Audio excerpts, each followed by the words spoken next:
Hello, good morning, good afternoon, good evening, everybody. Thank you for joining today. Today's webinar topic is about Trump's tariffs and how to walk the tightrope from a global supply chain perspective. Thank you very much for joining me today. My name is Ian Dale. I am an independent supply chain officer advisor, having spent over 25 years in the pharmaceutical, medtech, supply chain and operational area, most recently as Chief Supply Chain Officer for GE Healthcare. Today, I'm joined by two experts, Tim Richardson, who is founder and CEO of Iter Consultancy. Iter is a specialist consultancy that focuses on supply chain strategy and operational excellence. Tim brings to the table many years of bringing sustainable solutions, developing sustainable solutions with the clients and building a robust supply chain. Also with us today is Paul Van Nierop from AIMMS. AIMMS is a company that supplies technology in the specialist area of supply chain planning and what-if scenarios. Paul is the product owner of AIMMS Supply Chain Navigator, an application used by global companies to optimize their supply chain in what we all know is a very dynamic and disruptive environment right now. Paul brings 25 years of supply chain industrial engineering experience to the table. Our plan today is to take you through the key findings of the report. The report is attached into the chat. That's a very recent piece of research from 1,000 of us, supply chain folk around the world, giving their views on the implications from the tariff and the discussion on tariffs, both from Trump and the US and vice versa. We'll then move into the discussion of the implications and solutions and path forward there with the panel. I think it's very important for us to be focusing on not just the highlights of what the issues are, but what are the practical things that we can all do to make a difference. We'll also be taking questions in the chat. You can see the chat here on the webinar. Please post your questions in there and we'll pull those together and do our best to answer them later on.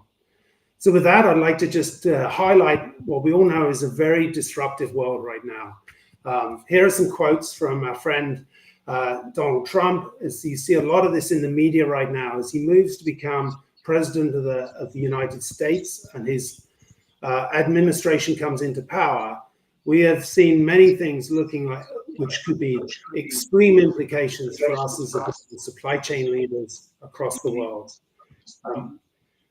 What we do know that disruption is not necessarily a new thing. It comes in many forms, and our ability as supply chain leaders to create a responsive and resilient supply chain is actually a key part of our competitive advantage for every company we work for as we strive towards giving our customers what they need and what we want to give our customers and manage and deliver for our stakeholders around the world. So with that, I'd like to ask Tim to take us through the outcome of the research, and then we'll come on later to discuss the next steps. Thanks, Tim. Cheers, Ian. Thank you very much. Thanks for the introductions. So before we get into the actual detail of the findings, let's just talk a little bit about the research to give you a little bit of background of the rationale behind it and the methodology that we adopted. So as Ian said, it's very, very recent. So it was done in the final month of last year. And after kind of the presidential election and the statements that started coming out about tariffs and annexing various parts of the world, it was clear that the impacts on global supply chains were going to be significant and that volatility and uncertainty were going to kind of be key parts of where we are. So what we set out to do from a purely supply chain perspective, ourselves, AIMMS and AIMMS, jointly commissioned this research project. We wanted to try and find out how important the tariffs were perceived to be, how prepared organizations felt they were, how they were looking to address it in that preparedness, and key, how individual nations, it varied from nation to nation. So we've set up 5 independent panels, one for each country we've looked at. So over 1,000 people in total, 60,000 data points, focusing on 5 countries, and the US and the China probably are the key protagonists within this. And then we looked at 3 European economies. Germany is the largest EU manufacturing economy. Sweden as a smaller but pretty important and focused in on the Nordics as well as the EU, and then the UK, since it's been outside of the EU and it's in a kind of a unique position and has a historically very strong relationship with the US. So that was kind of the reasoning. And as Ian said, I'm going to just skim through what came out of it to give a context really for the conversation that's then going to follow. So if I kind of pick up country to country, so the first one we're going to look at is the US, and there's just literally a couple of charts in each one. So before we get into anything that's on here, one of the questions we asked every people from every country was how important and what do you see as the level of risk that's associated with tariffs? And for the US, nearly 2/3 of people described the tariffs as either high or a very high risk. If we kind of put that as the context and look there, that only something just over 1/3 of people were saying that they were kind of well prepared. So there's somewhat on the way to preparedness. And I think one of the key bits that they're looking at is sort of, so what are the solutions people were looking at? And I think it kind of is quite telling. It breaks down into three main areas. One was, we're going to find different international markets that aren't affected by tariffs to bring things on, which inevitably will still be within Asia, but will kind of change trade flows and logistics flows significantly. And a reasonable amount looking to bring capacity in one form or another back into the US. So either by increasing domestic sourcing, but only 8% looking at bringing in manufacturing capability. And obviously that plays directly to the Trump political agenda, but it doesn't seem that a huge number of people would be doing that. And the biggest single area is focusing on moving some or all of the responsibility for tariffs and the supply back into the supply base, either through new sources, different contracts, and going in from there. The focus on one kind of specific industry, if you like, in terms of semiconductors. Obviously, Taiwan is the producer of most of the world's top high-level semiconductors. And I think the feeling is, if that bit got embroiled in the Chinese tariffs and was subject to tariffs, it actually could put a competitive disadvantage, either directly by importing of semiconductors into the US, or by embedded components into a product that was brought from non-tariff countries in there. So I think that there's kind of puts the US at a disadvantage. In talking to some of our clients, I talked to a couple of key clients who've got globally distributed plants, and both of them interestingly saw tariffs as an opportunity because they had capacity and manufacturing capacity in the US where their competitors didn't. So whilst it's an opportunity for them, for their competitors, it's clearly a threat. And the final point I think about the US, in the comments that we got back from people, there was a lot of the scale and the focus of the domestic market. So the internal market, it felt like a lot of people that responded felt they were insulated from this, and therefore, it would not be an issue. If we move on to China as the next area, just let the slide move on. Apologies, it's taking a second or two to move across. So in China, I think it's really interesting the response we got from here. And I think this is probably one of the things that surprised me as I looked at it. But when you sit back and reflect, it probably does make sense. So by far, we had the largest proportion of people that felt they were very prepared out of any of the responding countries. But the reality is that China has lived with tariffs, or with the threat of increased tariffs, for quite a long time with the US. And therefore, I think they're much further down the journey of being prepared. So they are prepared. But I think it's interesting if we look at, again, some of the tactics that people and the strategies that people in China are proposing. And it seems contradictory, but I think what it's saying is, this is part of a wider global strategy. So they have the global strategy in place, and this is just part of it. And there's as many people looking to manufacture in fewer locations. There's multiple locations. There's as many people looking to move production abroad as to bring it back home.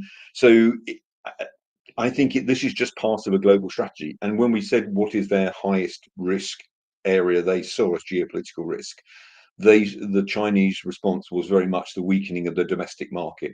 And I think that's not said from a position of weakness. I think that's said from a position of we actually have got clarity about how we can mitigate some of the impacts of the tariffs, and also that this is just part of an overall global strategy.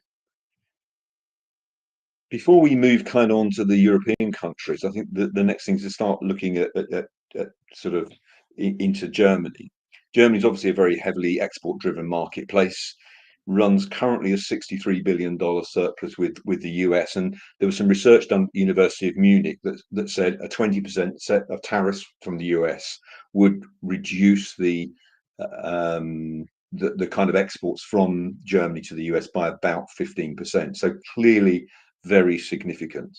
And yet if we look at what we actually have here, we have only 20% of saying that some kind of significant restructuring would be required, despite the fact that there is a very high proportion that there's a significant or a moderate cost increase. So again, there seems some contradictions here. And I think, again, when you ask some of the questions that sat behind it, the focus again was on the domestic marketplace. And whereas I think China's was, because they've got it in their own minds, they've got it relatively well defined. In case with Germany, I think it's the transition from internal combustion to electric vehicles, and the fact that significantly impacts the German marketplace, as well as the political uncertainty that is there today. So the conclusion I think we drew was that this is a country that's largely taken its eye off the ball for what is going to be very, very significant. There was an interesting bit of research as we kind of move into Sweden. There's an interesting bit of research that was from the National Board of Sweden that gets, again, talked about the proportion of the impact of tariffs being implied. And it suggested that there would be a 16% reduction, almost identical to what has come out from Germany. And yet, looking at the key bits here, we see a country that is much more accepting that there is going to need to be some significant change to their marketplace. So much more outward looking, much more prepared, much more, I think, flexible in the way they were adopting tariffs, and a recognition of how they were going to deal with those. And then the final country is the UK. The US is the UK's biggest export market, $188 billion last year.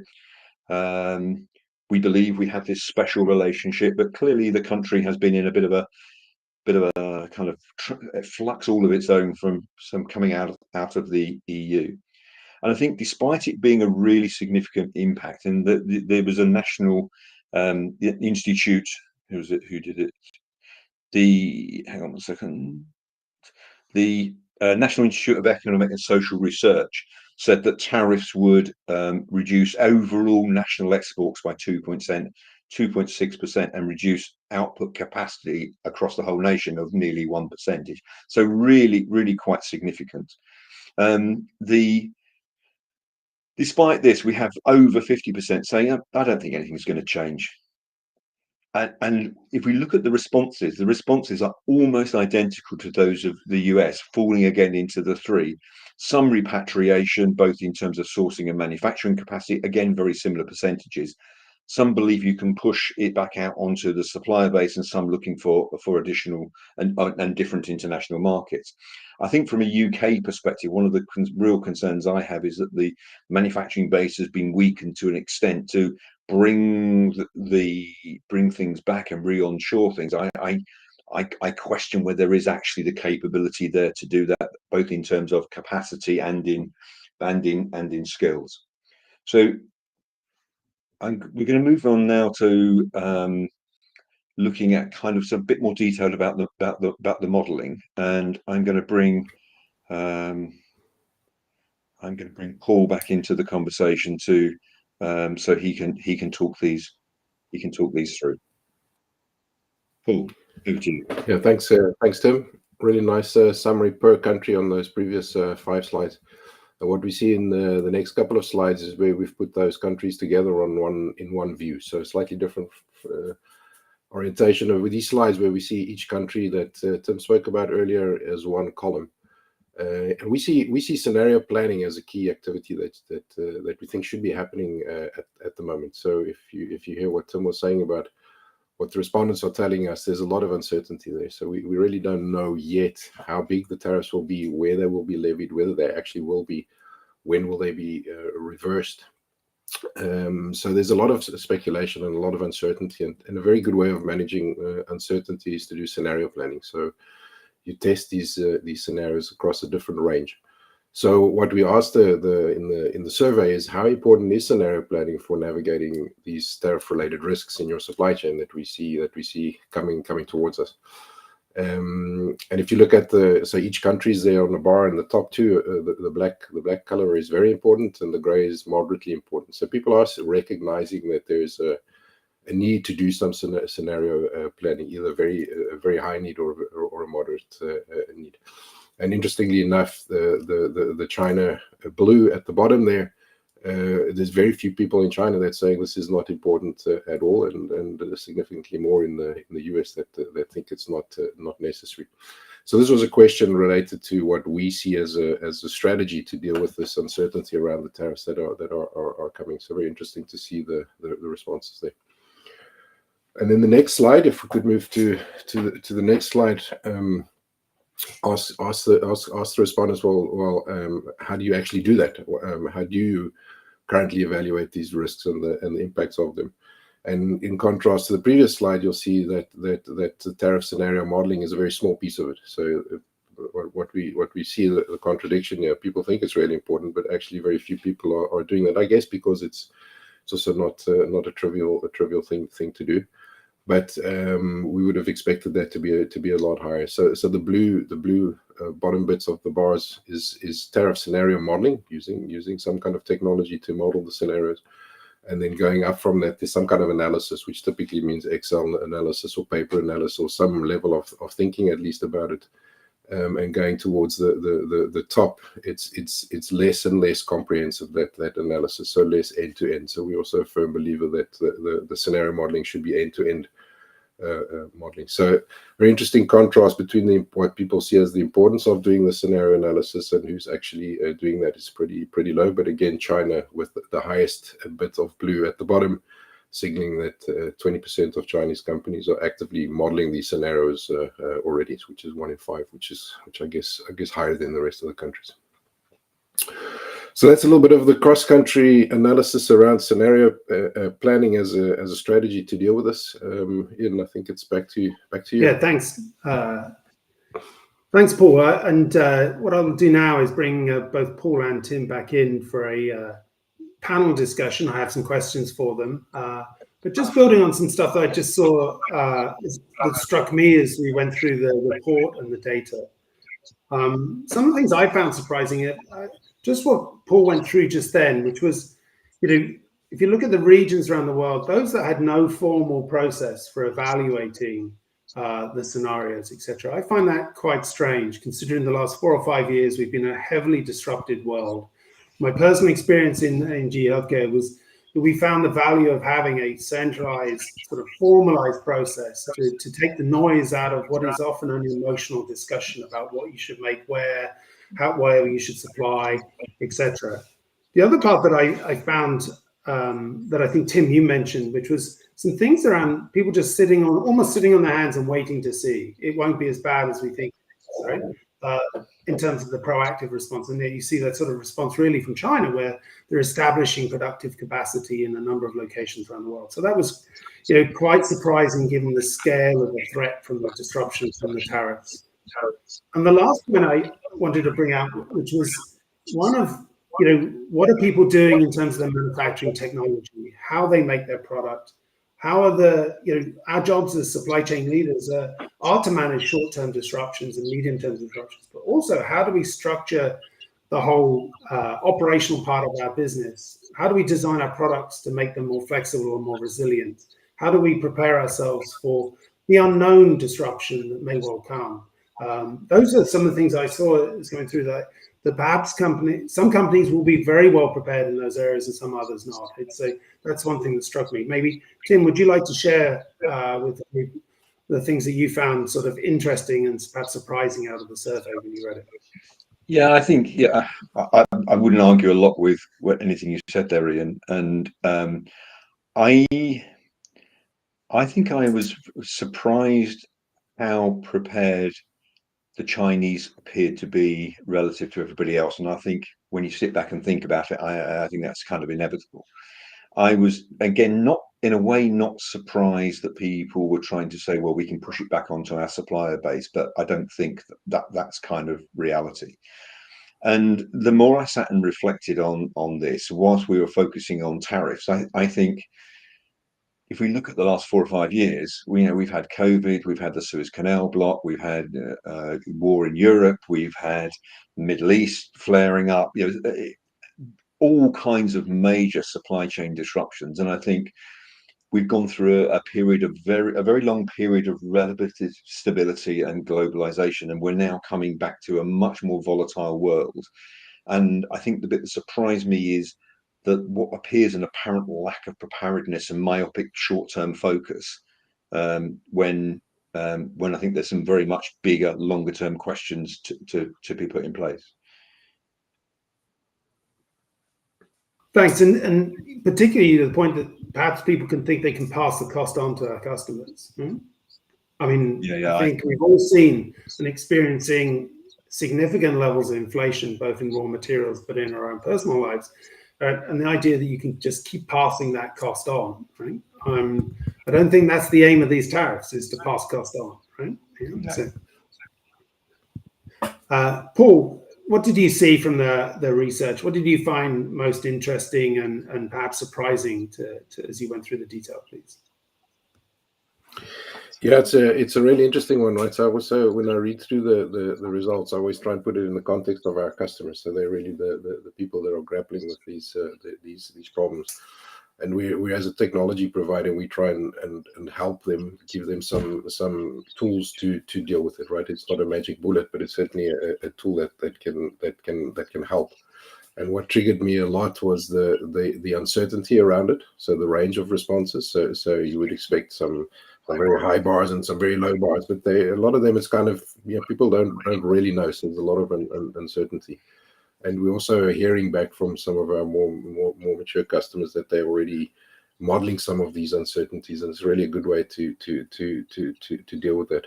But that was a little surprising to me, to couple that then with the chart at the end, which says, well, we're not really sure what to do about it. There's uncertainty. Sure, we know something's coming. We don't really know what it is yet, but we also don't really have a way to deal with that effectively. So I found that quite interesting, quite surprising. So, given that sort of uncertainty, sometimes, maybe to put it semi-colloquially, how can I prepare for something if I don't know what I'm preparing for, right? How do we as supply chain professionals look at where to focus our efforts on, right? How do we boil that down? So what are the options that people have in terms of the response? How do you go about solving that problem, Tim? Yeah? Well, I think it's kind of almost the wrong question about if we saying we don't know what it's going to be. What we do know, there's going to be disruption.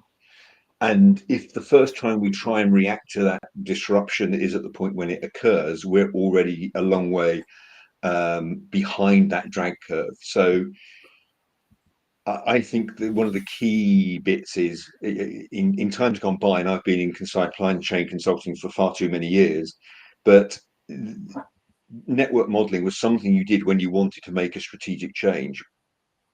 Now I think it's kind of a base datum you have to be able to model the scenarios. You might not know exactly what they are, but you'd be very easy to draw a range of, getting clarity about what the right questions you want to ask.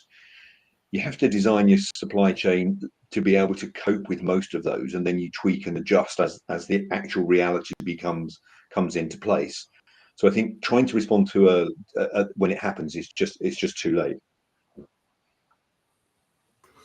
Yeah, and I would like to add that it's interesting you talk about a range. So we see that very common with our customers. So they model the two extremes, So if you don't know what's going to happen, you model the one extreme and the other extreme and a few points in between, and look for a solution that's good, maybe not the best for all your possible scenarios, but it's pretty good across all the scenarios, and that gives you some level of robustness and resilience to deal with the different things that may happen.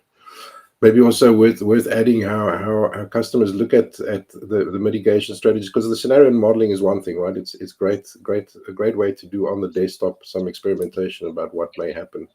And it's a really good way of giving you, firstly, the impact when it happens, but also a recommended action for what to do about it. And we see three different, let's call it actions that customers model. And I'm just speaking from what I hear from our customers. They look at short-term things that they can do, and typically building inventory is one of them. So you can build some stock in the short term, but yeah, it's short term. It doesn't last terribly long.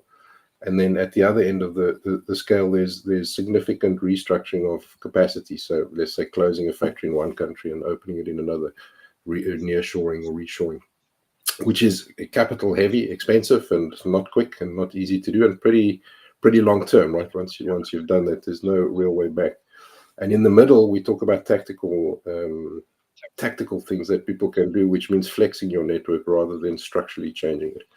So we hear people talking about adding extra shifts to create buffer production capacity in tariff-free countries, for example. It's not permanent, but it's a good way of just flexing what you've got to deal with something that may not last forever. Thanks, Paul, and thank you for the questions coming in on the chat. I'll bring some of those into a second. I think one of them is very relevant to some of the stuff we've just been talking about here. Maybe I could bring it in right now. So, what advice do you have for manufacturers that are China dependent for manufacturing suppliers?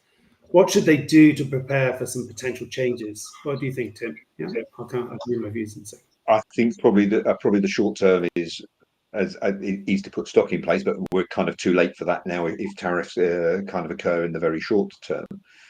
But I think you do have to look at a supply base that is more globally spread. The whole process of local for local, I think that's where the world is heading. So I think it is about trying to move capacity, but move it closer to home and agile. I think if you look at why we move things to perhaps China, if it's a design in the West moving to Asia, it was dominantly driven by cost. Well, the logistics uncertainties, the logistics costs, I don't think those advantages, you wouldn't do that very much. You wouldn't tend to do that now. You're doing it to serve the local marketplace.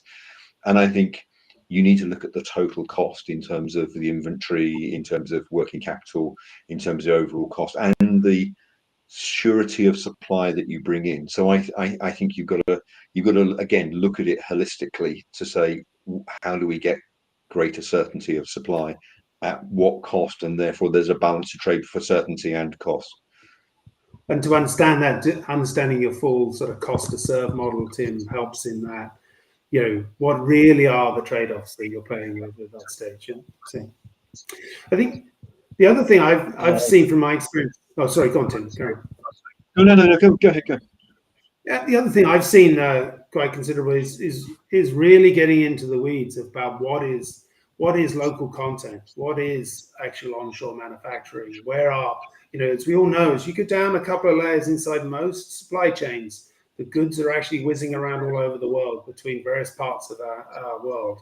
And so therefore, what the tariffs are looking to deal with is often the amount of local content, right, that is there. So really understanding not only just your own product build up, what you have manufactured in China or in other locations, which subcomponents are made there, but also what are your competitors? Because in essence, this is, I think you mentioned earlier, Tim, this disruption is potentially an opportunity as well as a threat. Okay, so it's not just, I think the temptation zone is just look internally to our individual companies' products and routes, but actually looking left and right, see what's happening with the competitors is quite an important part of that. Paul, anything you'd like to say? Yeah, I think the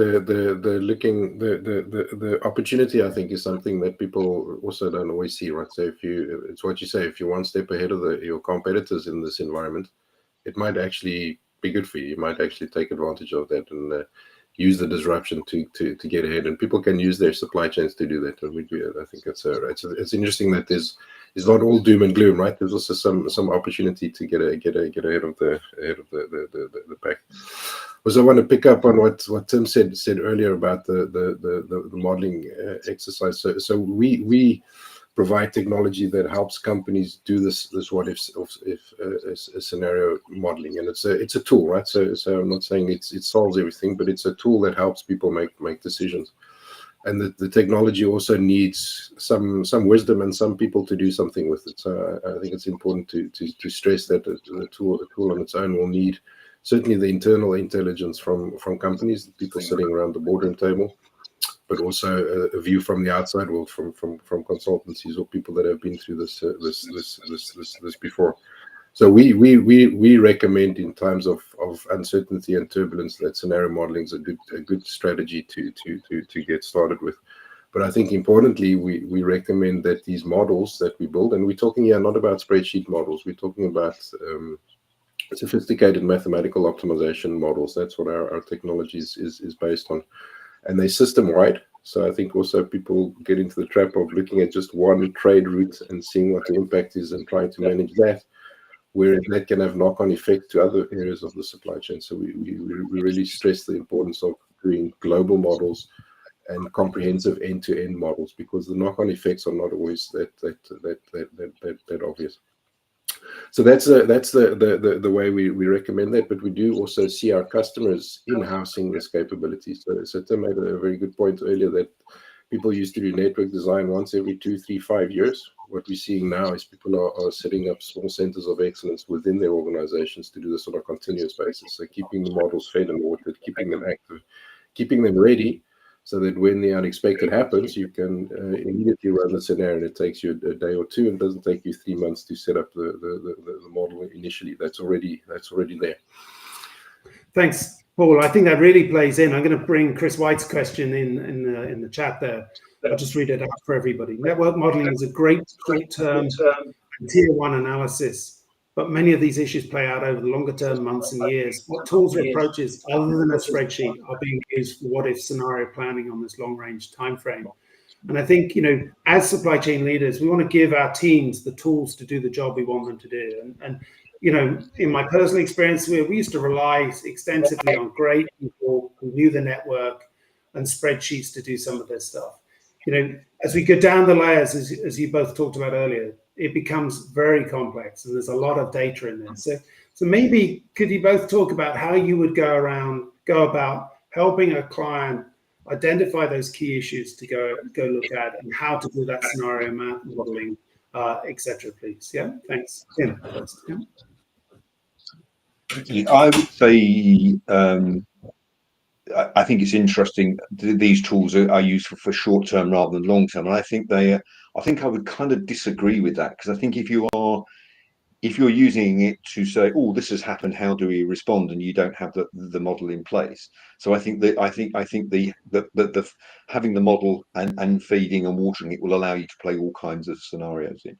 So I think if to go about it, I think you don't worry about the model to start with. You need to start at the senior level within the organization to understand the boundaries of what is acceptable to the organization and possible within the organization. So you're making sure that you've got the question right to start with.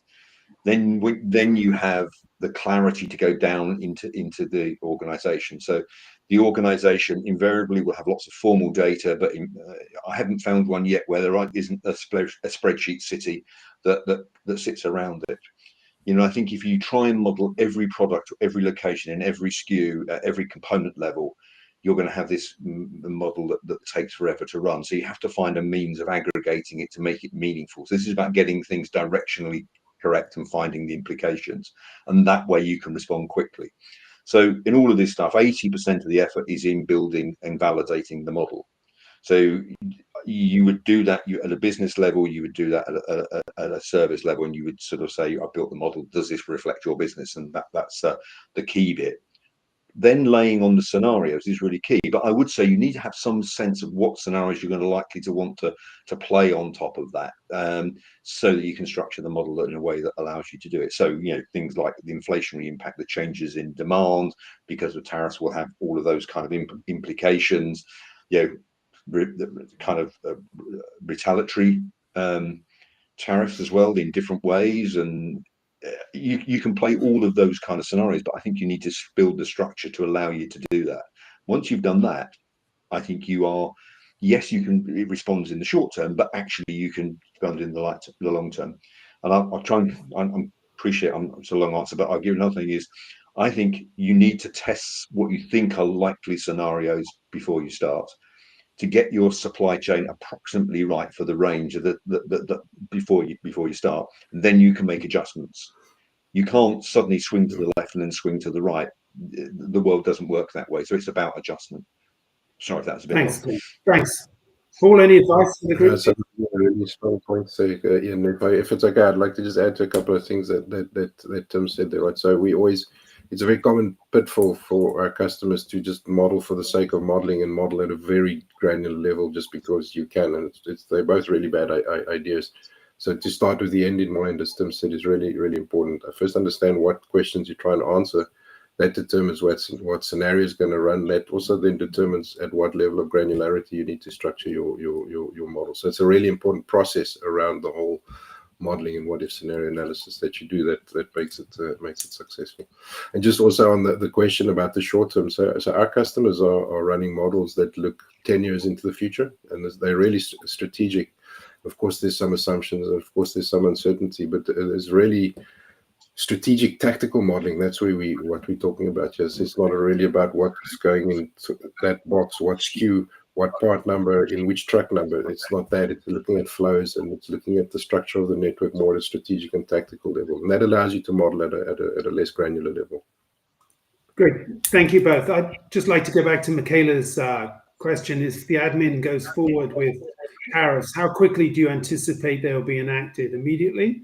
One thing I'd like to share, I was listening to some reports the other day that said basically already transatlantic transportation container costs have gone up, skyrocketed, right? So even if there aren't new tariffs, the implication, people are moving more stuff into the US to potentially avoid it. And I think, depending on your read on the political situation, I think there is a speed at which the new administration is saying they're going to move, which is interesting. So I feel like it's more now than wait later. And I think, Tim, you mentioned something the other day that some of the original tariffs that Trump put in place under Trump's previous administration, the Biden administration kept in place as well, right? Fair? Any comment, Tim?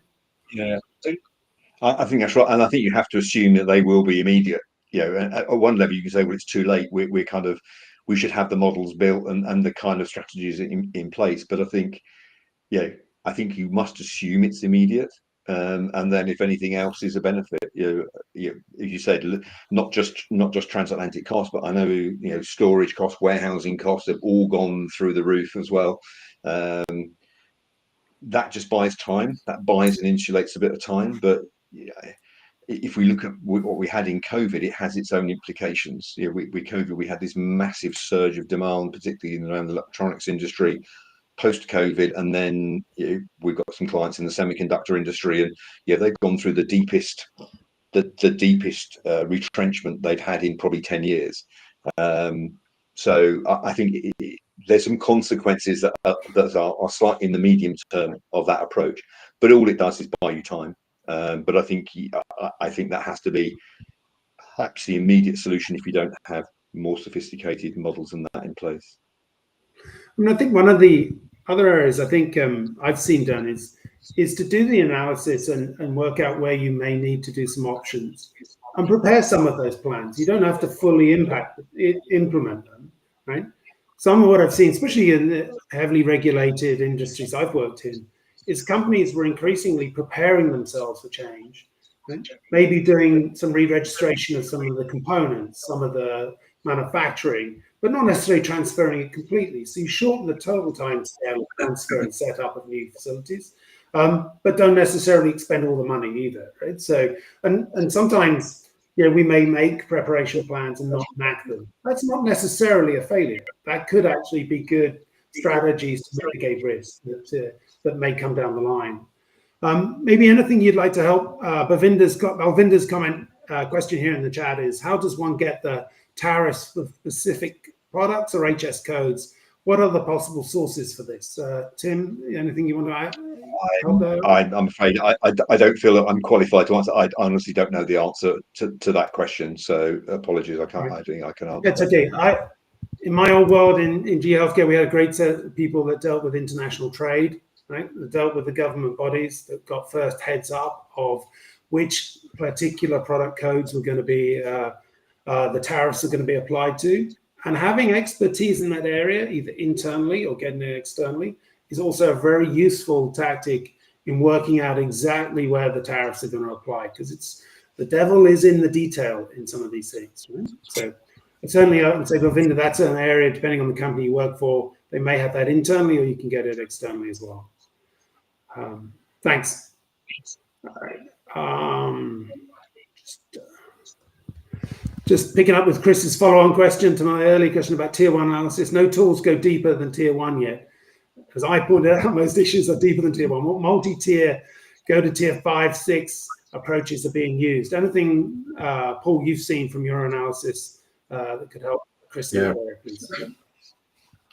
Yeah, it's a really interesting observation, right? So, but I don't think it's the tool necessarily that's the problem, but it's more the data. So the tools and the technologies. So, for example, our AC Navigator tool can deal with as many echelons in the supply chain as you wish to model. The problem is, where do you find the data to support that? So if you only really know where your tier one suppliers are and what you're getting from them, but you have no visibility behind that, then you can't model that. But if you can get to that point where you know that, it's very feasible to model that with the technology. So I don't think it's the tool that's the issue. It's the data and the visibility and where you get that data and what how you bring that into your models. That's the tricky bit, I think. Yeah, I've seen a couple of places where looking at risk management and it's kind of getting out of my expertise, so I can't talk it in great detail. But I know if you try and model all of your kind of tier 3, tier 4 supply chain, it's going to be massively complex and confusing. But I think what they had very effectively done had gone through the risk 2 or 3 levels down. And again, there's some modeling tools that can do this to identify where the key risks are. So rather than looking and modeling the whole supply chain, you're just looking at what you see and you believe to be the key risk elements. Say an electronic component that is only manufactured in one location around the world would be a good example.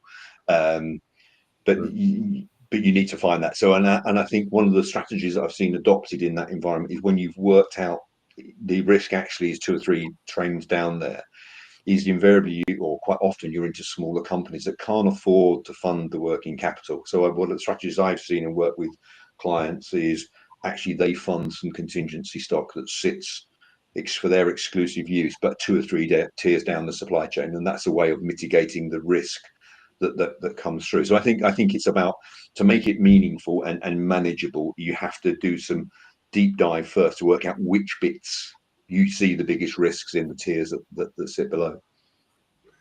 Yeah, it's a really interesting field for us as well, because some of our customers are really getting advanced with the risk modeling. So typically in the modeling, there's the cost KPI, which is always there and always important, but there's also service. So how many customers do I serve? How close am I to them?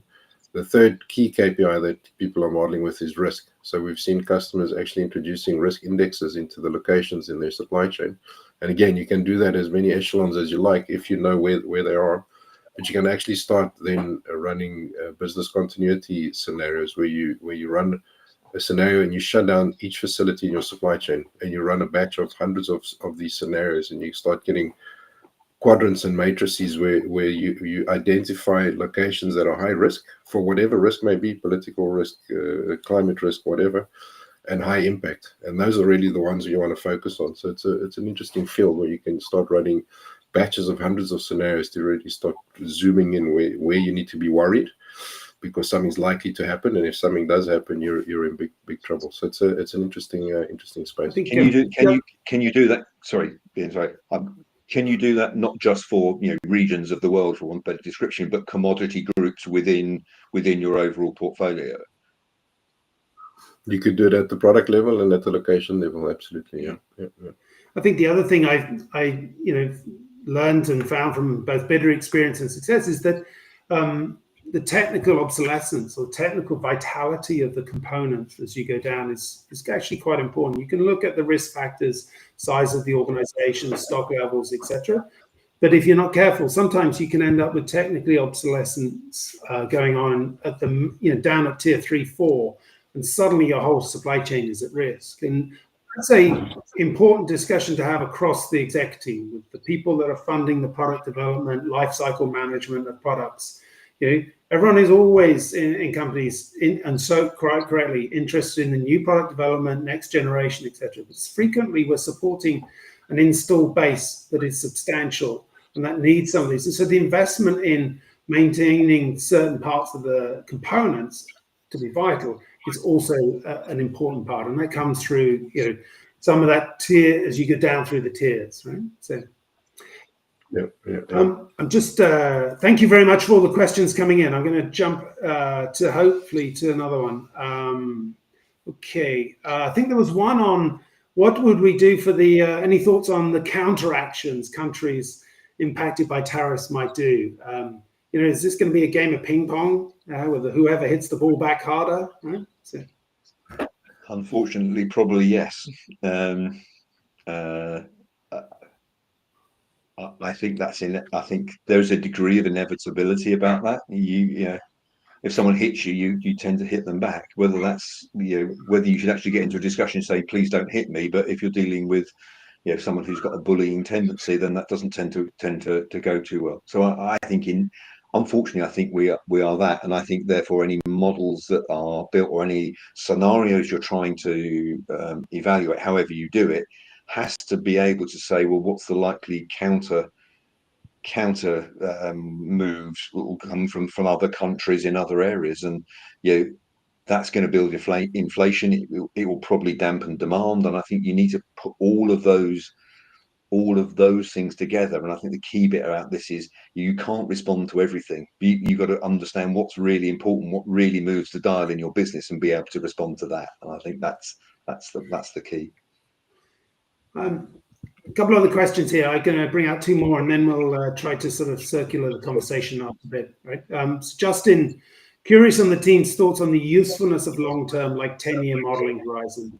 Seems like with the way the situation will evolve along with other geopolitical factors, any modeling past a year or two will be relying on so many assumptions that their application would be questionable.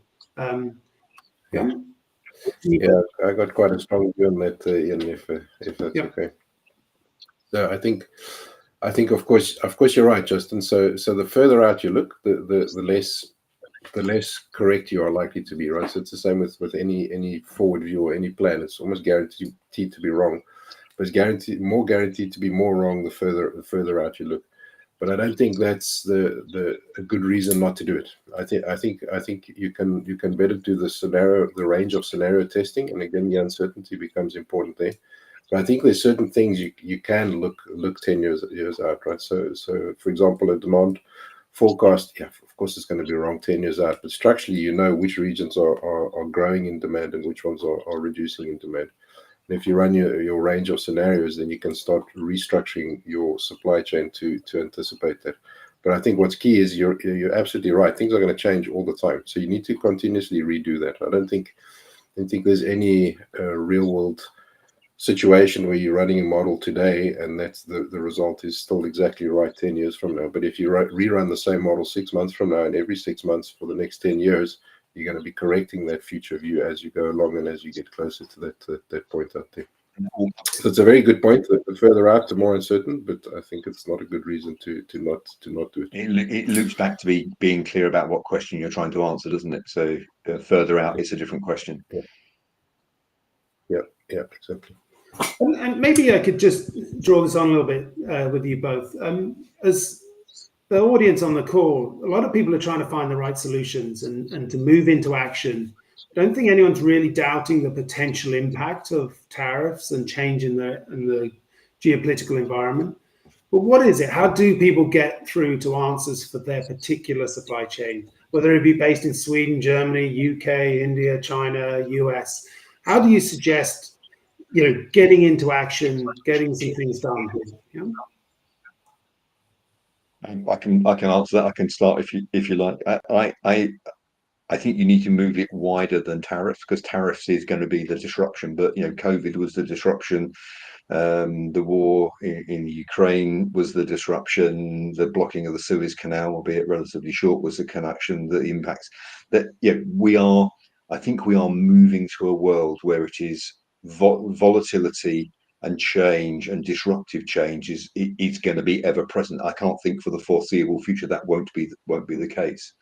So I think the absolute key is you need to have a good enough understanding of your supply chain. I know we talked a lot about modeling, but you've got to have a good enough understanding of your supply chain and its strengths and its vulnerabilities to be able to really understand and quickly model and evaluate what you need to do. And I think the other piece at an operational level, you have to build the capability and the technologies to enable that to happen. So I think it's all fine saying we can move this here and do this, that, and the other. The supply chains are more complicated. They're only going to get more complicated. There's a generation now of integrated supply chain planning tools that I think say we are going to have more global reviews and be able to play games at a different level about how we executionally move things. And I think that also brings into the whole structure of supply chains and how we manage them, where the control sits, the role of the factory. It changes everything in some form or another. We will have to start managing these networks as one rather than as islands within. So I think there's some really interesting organizational challenges that exist within that as well. Trying to get more tactical, Tim. So, Meg, how would you engage with, John Smith organization to help them through those discussions? Yeah. The first thing is kind of what is the question you're trying to answer. So I think the first bit is time spent with the senior leadership team. If they're not clear about what question it is, and then that question is, what's the question we're trying to answer? What is acceptable within your organization to do? Because everyone will have boundaries and limits for whatever reasons, and at what level and how far out you want to be able to try and provide answers. That, I think, sets the framework. That's the start point to make sure we got the question clear. You then got to get into what scenarios and what data and what level of model build to do. But I think the first bit is getting the strategic questions and clarity right. Once you've done that, you need to build the model.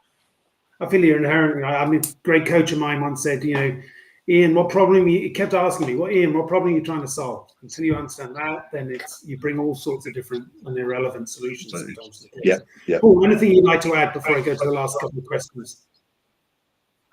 No, I think it's important what Tim says. So yes, the C-suite needs to know where they're heading, but it's very important to look at the global supply chain and not just pieces of it.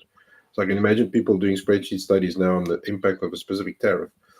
But what happens if the tariff happens, but also an earthquake knocks out one of your warehouses at the same time? So I don't think it's good enough to just look at isolated pieces or geographies or products or even disruptions. You need a holistic model of your entire supply chain at the appropriate level.